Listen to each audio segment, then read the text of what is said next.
श्री सद्गुरू ब्रह्मचैतन्य गोंदवलेकर महाराज यांचे 21 ऑगस्टचे प्रवचन. सुख स्वतःवरच अवलंबून आहे. सुखाचा उगम आपल्यातच आहे. ते जगाकडून मिळत नसते. मनुष्य जगाकडून सुख मिळवण्याचा प्रयत्न करतो, पण ते त्याला मिळत नाही. याचे कारण असे की सुख बाहेरून मिळवायचे नसून स्वतःकडून मिळवायचे असते. आपण आहो तिथपर्यंत जग आहे, अशा अर्थाची म्हण आहे. जगाचे अस्तित्व आपल्या अस्तित्वावर अवलंबून असते.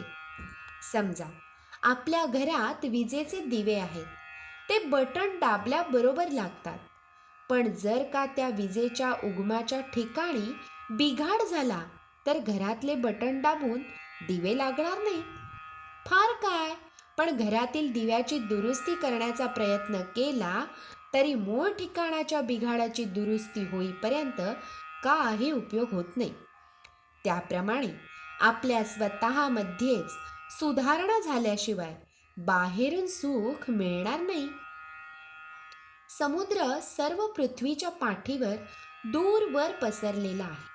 पण असे कधी झाले आहे का की अमुक एका ठिकाणचे पाणी कमी खारट आहे? तसे जगात कुठेही गेले तरी सुखाच्या बाबतीत अनुभव सारखाच येणार. म्हणजे सुख जगावर अवलंबून नसून स्वतःवरच आहे. त्याला उपाय म्हणजे स्वतःचीच सुधारणा करणे हा आहे. आता ही सुधारणा कशी करायची?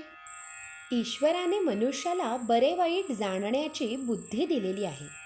ती इतर प्राण्यांना नाही. त्या बुद्धीचा पुरेपूर उपयोग करून आपण वाईट गोष्टी करण्याचे टाळावे आणि चांगल्या गोष्टी करण्याचा प्रयत्न करावा.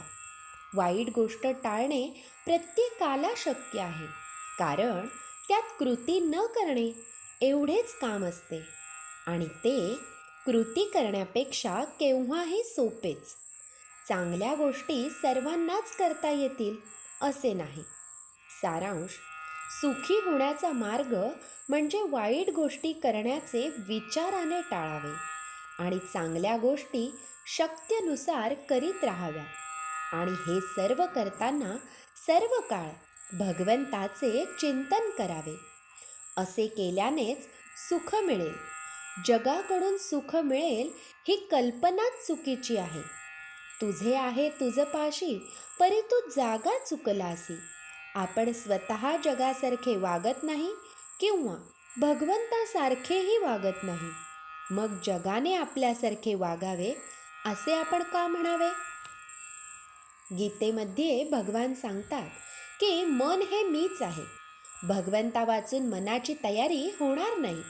म्हणून आपण भगवंताला घट्ट धरावे आणि मग समाधानात राहावे. भगवंताचे सदा सर्व काळ स्मरण ठेवावे आणि वृत्ती स्थिर राखावी. वृत्ती स्थिर झाली की त्याच्या मागोमाग समाधान येतेच येते. आपल्याला हव्या त्या गोष्टी देण्यामध्ये भगवंताची खरी कृपा नसून असेल त्या परिस्थितीमध्ये आपले समाधान टिकणे ही त्याची खरी कृपा होय. श्री सद्गुरू ब्रह्मचैतन्य गोंदवलेकर महाराज की जय. श्रीराम समर्थ. जय जय रघुवीर समर्थ.